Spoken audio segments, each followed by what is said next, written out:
আজকে মাত্র 9 মাসের ব্যবধানে গতকালের যে ঘটনা প্রবাহ, তাহলে কিভাবে সেখানে এসে উপনীত হলো সেই প্রশ্নটি আমি জাতির সামনে দিতে। কেন 5ই অগাস্টে তো বাংলাদেশের প্রতিটি মানুষের সামনে ছিল অত্যন্ত একটি আবেগঘন মুহূর্ত। কেন? সেদিন তারা উপলব্ধি করেছিল যে আমরা বিগত 15 বছরের যে স্বৈরাচার শাসন, সেই স্বৈরাচার শাসন থেকে মুক্ত হয়ে একটি উন্মুক্ত পরিবেশে আমরা এসেছি। কি সেই উন্মুক্ত পরিবেশ? আমরা গণতন্ত্রে উত্তরণ করি। গণতন্ত্রের কথাটি কেন এসেছে? গণতন্ত্রের কথাটি ব্যাখ্যা করতে গেলে আমাদের ফিরে যেতে হবে 1971 সালে। আমরা যে যতই সমালোচনা করি না কেন, একথা কেউ অস্বীকার করতে পারবে না, কতগুলো ঐতিহাসিক সত্য আছে। এটা আমি মানি। সময়ের বিবর্তনে হয়তো তার গুরুত্ব কমে যায় বা গুরুত্ব বেড়ে যায়, কিন্তু আমি এটা বিশ্বাস করি ইতিহাসকে কখনো অস্বীকার করা যায়।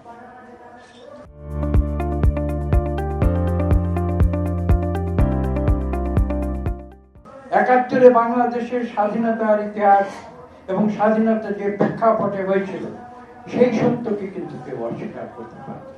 এবং যারা সেই ঐতিহাসিক সত্যকে অস্বীকার করতে চায়, তারা নিজেকে যে যত বড় নেতাই মনে করুক না কেন, যে নিজেকে যত বড় বিপ্লবী মনে করুক না কেন, তারা ইতিহাসের রাস্তা করে নিক্ষিপ্ত হবে।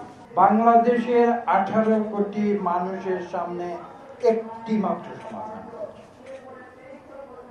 আমাদের উপলব্ধি করতে হবে, আমাদের বুঝতে হবে, আমাদের স্বীকার করতে হবে সেই সত্যকে যে একটি মাত্র সমাধান। সেই সমাধানটা কি? বাংলাদেশ 15 বছর স্বৈর শাসনে ছিল। বাংলাদেশের সমাধান হচ্ছে আমাদের গণতন্ত্রে উত্তরণ করতে হবে। এছাড়া দ্বিতীয় কোনো সমাধান বাংলাদেশের 18 কোটি মানুষের সামনে নেই। বাংলাদেশে প্রমাণিত হয়েছে যে স্বৈর শাসকেরা যতই চেষ্টা করুক না কেন, বাংলাদেশের মানুষের যে শক্তি, গণতন্ত্রের যে শক্তি, তার কাছে তারা বারবার পরাজিত হয়। সময় লাগতে হবে।